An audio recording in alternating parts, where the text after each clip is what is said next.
If you are part of the Maserati fraternity, you might be invited to one of their ultimate drive day experiences, and it's free. In order to road test this experience, I went to one of these events at the Sydney Motorsport Park at Eastern Creek, where we had the opportunity to have some fun and learn from expert instructors what the cars can do, and perhaps what the drivers can't. For example, power sliding on the skid pan, putting thought and science into cornering, and with their Levante SUV tackling a very rough and tricky dirt track. The second half of the day was laps around the GP circuit in 6 different Maserati models. To understand how you can get invited to one of these events, you have to understand where Maserati is coming from. I went for a gentle ride with Maserati Australia's Chief Operating Officer, Glen Sealey, in his personal Levante SUV, and we had a bit of a chat. Glen, when I was young, performance was all about horsepower and perhaps a little bit about handling. Yes. Performance now for a brand like Maserati is much broader than that, isn't it? No, performance today for Maserati is about how it makes you feel. Just like a good Italian opera, a performance is more than just the song itself. It's how it makes you feel. It's how it puts a chill down your spine. And for us, performance is not 0 to 100. Performance is how it feels when you approach the corner, you brake, you exit the corner, and the smile that it puts on your face when you can tell the speed of the engine by the sound, not just the RPM in front of you. So performance is so much more than just speed or velocity. Performance for us is about genuinely how it makes you feel.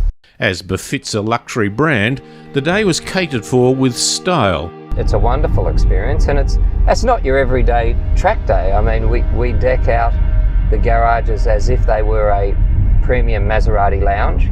We bring in premium Italian chefs to give you some of the best food that you can have in Sydney. They're on the side of a racetrack. So it's far from just getting in the car and driving. It's about meeting interesting people, socialising, good camaraderie, and of course great performance cars.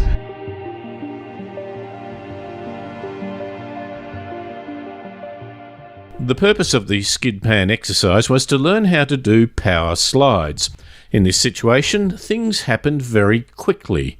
The speed at which the GranTurismo and large Quattroporte can scoot around a tight circle is astounding.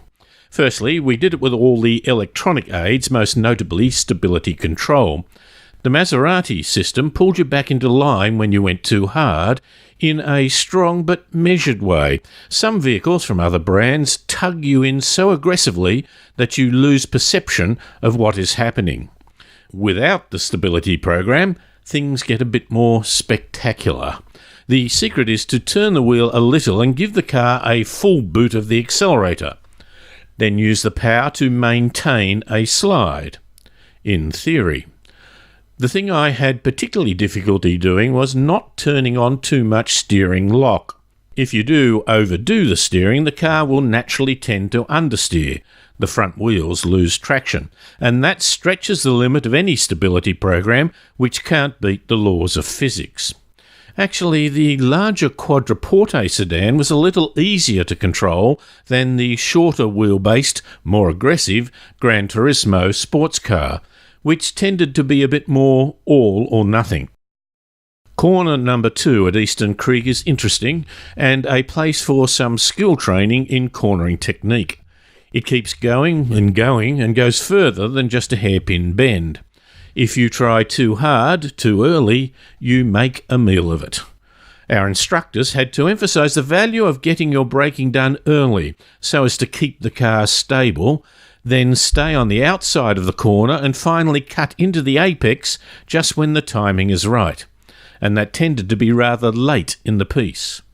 We did this many times in a GranTurismo, a Ghibli and the Cabriolet. The off-road track lived very much up to its name. I might have expected the Levante SUV on low-profile road tyres to be defeated by conditions of very steep hills, loose surfaces and tight bends. A colleague who knows the track was surprised that they even tried to put the Levante, including the hot version, into this situation, but it handled it surprisingly well. We will do a separate video on the Levante, including its off-road performance, but enough to say that if you have never gone off the beaten track, this experience will leave you breathless. In the afternoon, there were some fast laps in 6 different Maseratis. The GP circuit has a range of interesting corners that come up one after the other very quickly. Motoring journalist Paul Morrell sums it up. David, I think Eastern Creek is a magical circuit. I find it much more challenging than, say, Phillip Island. Phillip Island's a more open, sweeping circuit. This one has some quite strange changes in camber and some quite strange changes in the radius of corners, which is a great test for a car like a Maserati. Wonderful circuit. As I mentioned, if you get it right when you come out of corner 2, you then power around the sweeping right-hand bend of corner 3, up over the crest, then down the hill, braking hard into the right-hander of corner 4. If you pause for a fraction of a second to think you have done okay, you will fail to keep to the right to attack the upcoming 90-degree left-hander, corner number 5, now known as Brock Corner. If you eventually get it right, you come out of this in a power slide which feels just wonderful. The GranTurismo, with its naturally aspirated 4.7-litre V8 with 338 kilowatts and 520 newton-metres of torque, was taut, tight and terrific, with plenty of power and a very aggressive noise. It's a snip at $345,000, plus the one we had an additional $47,000 of extras. To all that, you add on-road costs. The large Quattroporte GTS Grand Sport sedan with the twin-turbo V8 pushing out 390 kilowatts and a huge 710 newton-metres of torque through an 8-speed automatic gearbox had incredibly good stability, and I must confess I particularly liked the sound of the vehicle. The GranTurismo sports car was louder, and while the Quattroporte was not subtle, it suited perhaps the more grand touring approach, which spoke of a thoroughbred without being raucous. It's $366,000, and as it has a lot of features, as standard, there was only $17,000 of extras on the one we had, of course, plus on-road costs. By far the best-looking car on the day, to my mind, was the Cabrio. Maserati style can be divisive, and for me it has been an acquired taste, but the Cabrio, particularly from the side, just looked low and sleek and fit for purpose, which includes looking good. As you would expect, a car without a solid roof doesn't have as much torsional rigidity, and so it was not as sure-footed compared to the high standard of the other vehicles, but I must say it was still fun to drive. It cost $335,000, ours had $35,500 of extra, and you add on-road costs. The Ghibli, their smallish sedan, felt as sharp as a tack. We had the base model and the Ghibli S with a twin-turbo 3-litre V6, 320 kilowatts and 580 newton-metres of torque. The most immediately noticeable thing about the S was that the brakes worked like a treat.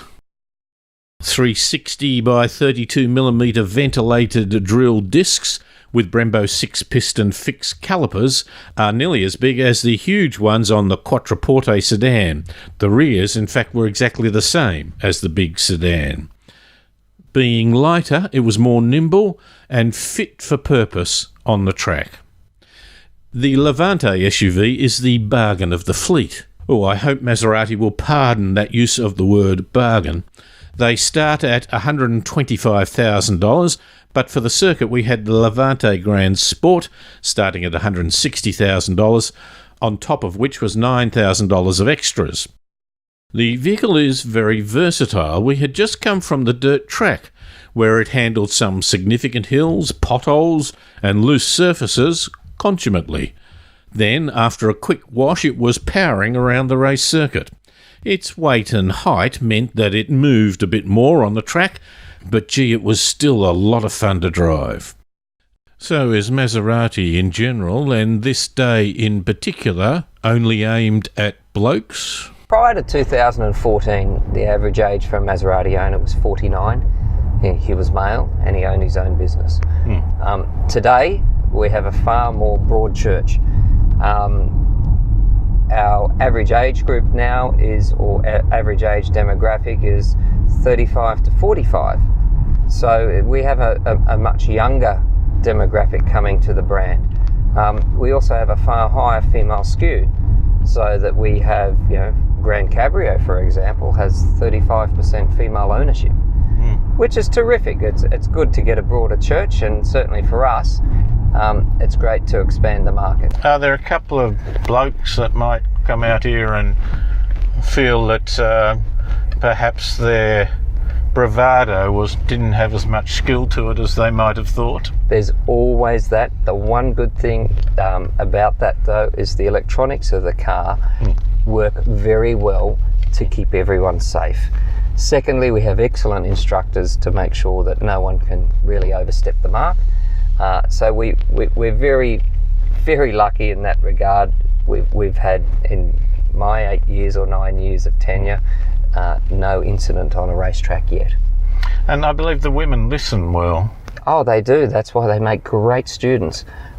We've had more than one occasion where the husband and wife arrive, the husband knows everything, the wife is not so... is a little... Yeah, she's not quite ready or not quite as enthusiastic. By the end of the day, clearly, through listening, her skill set is far better than his. So how do you get the brownie points to get an invite? Well, you buy a car or cars and upgrade regularly, participate in other events, be personable, and buy some of the extra goodies. By the way, the GranTurismo has special pearlescent paint, Rosso Italiano. Rosso means red, and I believe is a nickname for someone with red hair, which I had till the children came along. The special paint is an option costing an additional $24,783. I think that would move you up the list for an invitation.